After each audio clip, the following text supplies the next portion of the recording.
Hi, this is Corey Franklin with Remembering the Past, the show where we talk about people who've died recently who've had a profound effect on our history, our society, or our culture.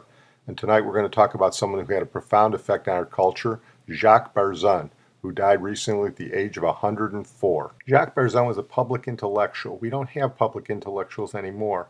But 50 years ago, after World War II, we did have public intellectuals. They were people who were well read, well spoken, were good writers. They wrote on a number of different topics. They were often on radio or television. They were attempting to educate the public. They were scholars for a general audience, and he was among our greatest. They were generally well respected within society. Jacques Barzun was on the cover of Time magazine in 1956, and they often worked out of universities. He worked out of Columbia University. He was originally born in France, came to the United States when he was young, was a New Yorker for most of his life, and was one of Columbia's great professors.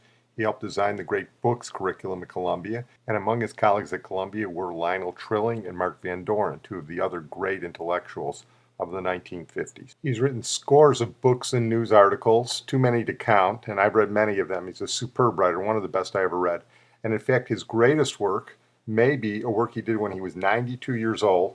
It's a 900-page book called From Dawn to Decadence, 1500 to the present, where he traces 500 years of Western cultural life. But don't get the impression that he's simply some egghead. He was well versed in scholarly activities and scholarly subjects, but he also loved baseball, mystery novels, movies, romantic composers, including especially Hector Berlioz, and any number of subjects.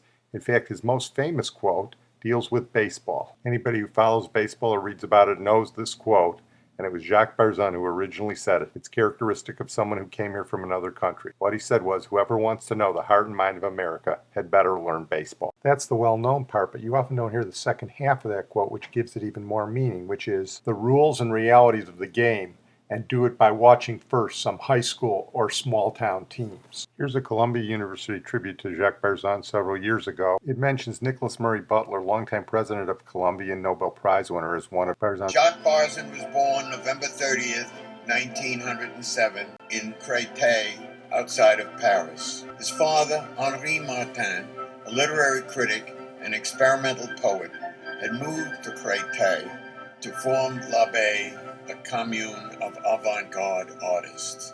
At l'Abbaye, and later in Paris, the young Jacques grew up in the fertile seedbed of pre-war European modernism. Played in the garden where Marcel Duchamp, Duchamp Villon, and Jacques Villon, the three great brothers, were discussing modern art with my father. Apollinaire sat me on his knee to teach me how to read the time. And this unforgettable connection stamped on my uncritical mind the unmistakable character of that time. Henri Barzun was also active in socialist politics, serving in the Ministry of Labor until 1915, when he accepted a diplomatic appointment in the United States. The family followed Barzun to America in 1920, eventually settling in New Rochelle, New York. Jacques, whose imagination had been sparked while still in Paris by the adventure tales of James Fenimore Cooper and Washington Irving, quickly immersed himself in the history and literature of his new milieu. After completing preparatory school in Pennsylvania, Barzun entered Columbia College in 1923 at the age of 16. The college had a thriving literary scene, and Jacques took a leading role in several groups, including Spectator, the Philolexian Society, and the Varsity Show. His activities reflected an emerging passion for opera and theater, and stoked a reputation for elegance among his classmates. One colleague at Spectator recalled him typing his column in gloves and tails before bustling off to the Philharmonic. Barzun graduated from the college, Phi Beta Kappa and valedictorian of the class of 1927. Within weeks, he began as an instructor, teaching contemporary civilization during the summer term. Jacques had originally hoped to follow his father into the diplomatic corps, but three key figures at Columbia helped steer the promising young scholar towards his long career as a teacher and historian. Harry James Carman, the longtime dean of the college, persuaded Barzun in his senior year to go into history. Carman was a revered figure among students and instructors, a playful but deeply respected authority. Throughout their long relationship at Columbia, Carman, who always called Jacques Jacques, would act as friend and mentor to Barzun, providing him with valuable reassurance in his fledgling years as an instructor. Another important mentor was Carlton Joseph Huntley Hayes, the chair of the history department. He hired Barzun as a research assistant early in Barzun's graduate studies, and by his own scholarship, Hayes inspired Barzun to pursue cultural history on a grand scale. The third key figure was Nicholas Murray Butler himself. When the Depression hit in the early 1930s, Butler instituted a hiring freeze at Columbia, but retained all instructors for the duration. As a result, Barzun was not promoted to assistant professor for 10 years, but his decade as an instructor cemented his loyalty to the college and defined the essence of his pedagogy, teaching the humanities.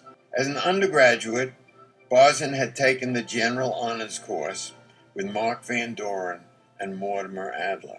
Students had to be selected owing to the difficulty then of managing such a course, who would read the great books from Plato to William James, skipping, of course, from peak to peak. Along the way, you read Aquinas and Dante and Voltaire and Rousseau and so forth.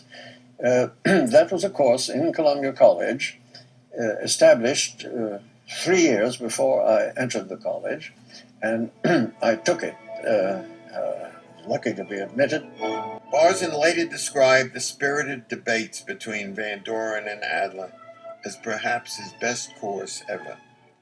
He would forge a similar dialogue with his own partner in general honors, Lionel Trilling, with whom he began a more than 40-year collaboration in 1932. Their seminars became legendary, growing out of a close friendship. Inspired by the honors seminar, Barzun joined with others in the college to propose a course not just for a select group, but for all undergraduates. Inaugurated in 1937, Humanities A, later dubbed Lit Hum, became central to the identity of Columbia College. A talented generation of professors that included Barzun, Trilling, Van Doren, and Moses Hattis helped to make the Columbia Core a model of liberal education everywhere.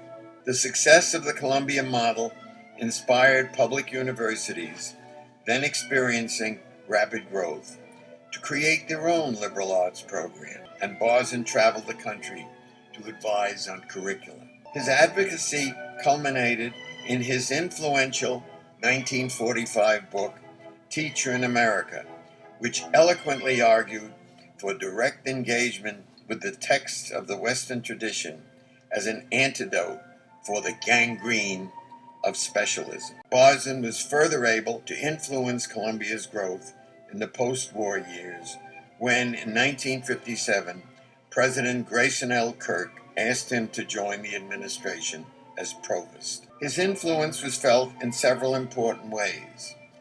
To bring budgets under control, Barzun met one-on-one with faculty to listen, to persuade, and to instill the sense of responsive administration.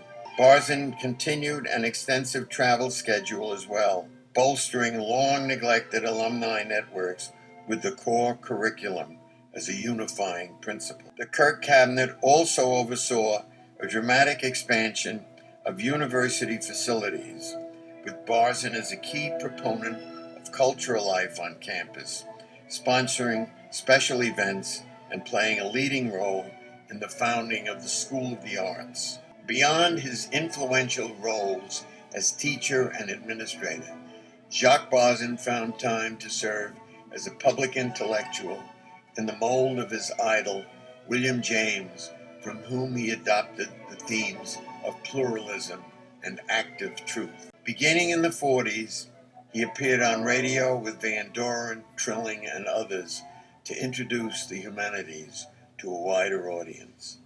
The reason I feel so strongly against Descartes, I might as well reveal. His insistence on method has certainly had a great influence in France, and particularly in French education. And it has led, it seems to me, to the overemphasis of the formal side of all thinking, the organization on a mechanical basis, rather than the organic unity and of thought and the capacity for insight. Barzun also wrote a number of books on art and education for a general readership, garnering awards and appearing on bestseller lists. And together with Trilling and W.H. Auden, he founded a monthly book club that introduced members to new and unheralded works of literature, history, philosophy, and criticism.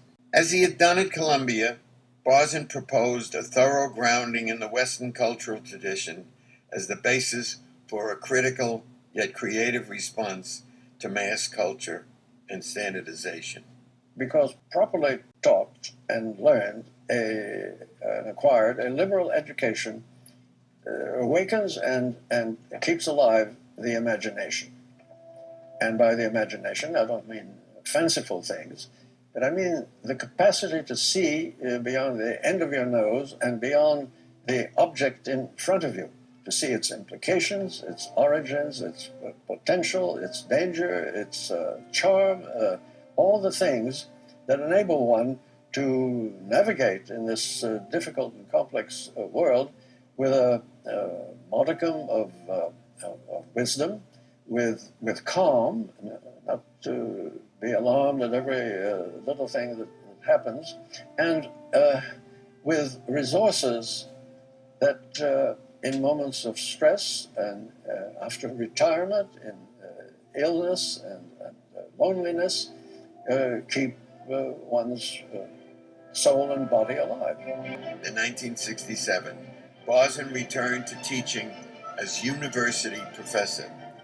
By this time, his seminar with Lionel Trilling had become a graduate colloquium, described by one student as an academic oasis. Though exacting in his standards for both rhetoric and research, Barzun inspired loyalty among his students with his generous, attentive guidance and commitment to serious scholarship. Upon retiring in 1975, Barzun brought his knowledge and acuity to Scribner's, serving as consulting editor, or in the words of Charles Scribner Jr., as our own Samuel Johnson. In retirement, Barzun has found the time to devote to his lifelong passions, among these sailing, opera, and detective fiction. But true to his tireless intellect, he has continued to write, producing two seminal works, A Stroll with William James and the year 2000 bestseller, From Dawn to Decadence. As Barzun surveyed the cultural landscape at the turn of the millennium, he saw a decadent society, powerful in its techniques and technologies, but falling away from 500 years of cultural tradition. But if he is pessimistic, he counts himself a spirited pessimist, believing that the committed pursuit of truth and excellence by critical individuals can always create culture anew. Jacques Barzun once defined the task of cultural history as tracing the evolution over time of an idea woven through the cultural fabric. His own career stands as a testament to the role of the teacher and critic in weaving the humanities into the fabric of Columbia, higher education, and American culture as a whole. It's no exaggeration to say they truly don't make them like that anymore. Ironically, the decline of the American intellectual might have begun in the late 50s and involved the son of Jacques Barzun's colleague Mark Van Doren, Charles Van Doren. Charles Van Doren was a brilliant young man in his own right. He also made the cover of Time magazine. But unfortunately, he is most famous because he was the primary character in the television quiz show scandals of the late 1950s. Here's a clip from the movie Quiz Show with Ralph Fiennes as Charles Van Dorn explaining his predicament to his father, Professor Mark Van Dorn, played by Paul Schofield. And ironically, the setting is a Columbia classroom, much like the one where Mark Van Dorn and Jacques Barzun taught at. Charlie, so what's the news? Did you read Norman Mailer in Dissent? I only glanced at it. I haven't really had time. Everyone's talking about it. Don't know whether he's a genius or a fool. Have you heard, Dad? There's this congressional committee that's, well, they're investigating the quiz shows. Yeah, I read that. What's it about exactly? Well, evidently, certain of the contestants were given the answers in advance. Phew, cheating on a quiz show. It's like plagiarizing a comic strip. Well, at any rate, it seems the committee wants to call me to testify. Oh, I've testified before. Funding for the arts, it's nothing. I think this is a little different. You run circles round them. Not exactly Jefferson and Lincoln down there anymore. I think this is a little different, Dad. I think you'd be glad of the chance to clear your name. Otherwise, people might believe. People believe whatever they want to believe. That's not the issue. Just tell them the truth. You'll do fine. The real issue, Charlie, is how this keeps distracting you from your teaching. Oh, Dad. This and that program in the morning, though you insisted it doesn't. Dad, I can't simply just tell them the truth. Can't tell them the truth? Why on earth not? It's complicated. Complicated? Yeah, I can't.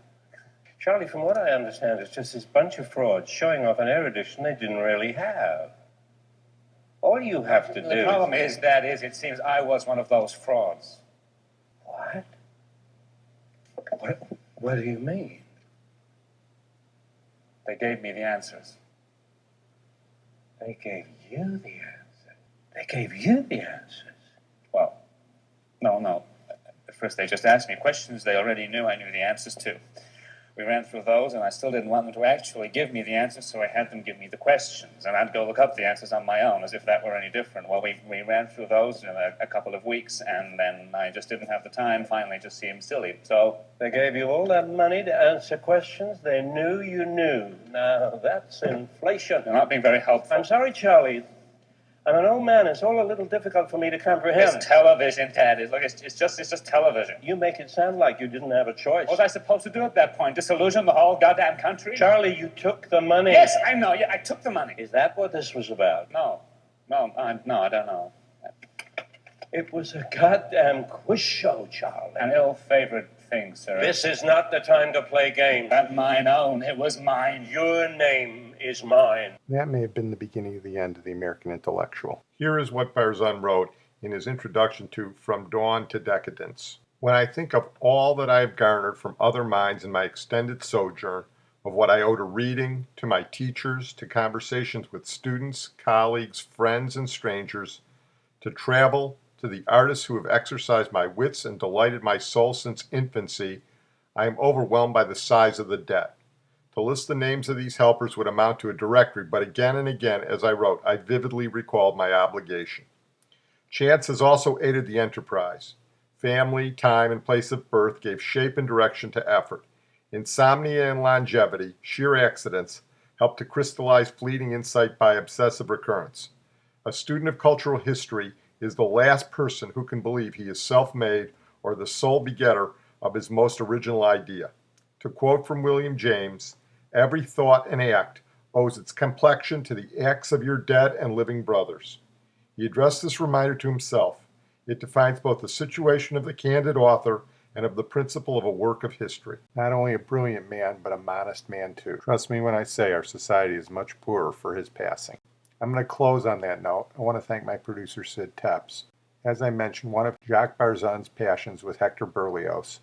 So we're going to close tonight in a tribute to Jacques Barzun with a little bit of Berlioz's Symphonie Fantastique. I, for one, will truly miss Jacques Barzun.